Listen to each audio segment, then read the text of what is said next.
সামনে তোমার যাই চলুক না কেন স্কিন কেয়ারটা করাটা কিন্তু খুব ইম্পর্টেন্ট। এটা রেনার কাছ থেকে আজ আমি শিখলাম। না না, আসলে তা না, বাচ্চারা টিভিতে যাই দেখে সেটাই কোনো না কোনোভাবে ইমিটেট করে। আজকে আমরা গেছিলাম বারবিকিউ নেশন বারাসাতে আমার বন্ধু সিনজিনির ছেলে মিশুকে জন্মদিন সেলিব্রেট করতে।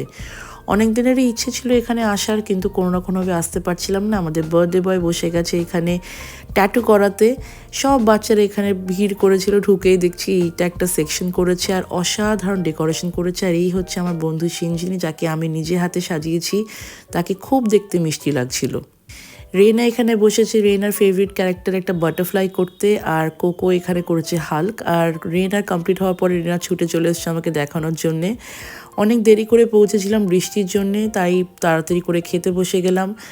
বারবিকিউ নেশনের খাবার নিয়ে তো কোনো কথাই বলার নেই, সবসময় আমার ভালো লাগে। বারাসাতেটাতে আজ ট্রাই করে দেখলাম, এখানের খাবারও খুবই ভালো। যেহেতু মিশুকে জন্মদিন, প্রচুর বাচ্চা এসছে, সব বাচ্চারা যে যার মতো খেলছিল। আর রেনাও এখানে রেনার মতো এনজয় করছে, কোকো কোকোর মতো খেলা করছে। বন্ধুর সাথে কোনো গ্যাদারিংস হলে মনটা সত্যি ভালো হয়ে যায়। খুব এনজয় করেছি আজকে আমরা। রেনা আর কোকোকে নিয়ে বেরোতে পারলে আমাদের মনটাও ভালো হয়ে যায়।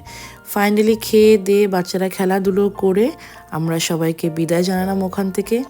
আশা করছি আমাদের মিনি ব্লগগুলো তোমাদের সবার খুব ভালো লাগছে। Thank you for watching.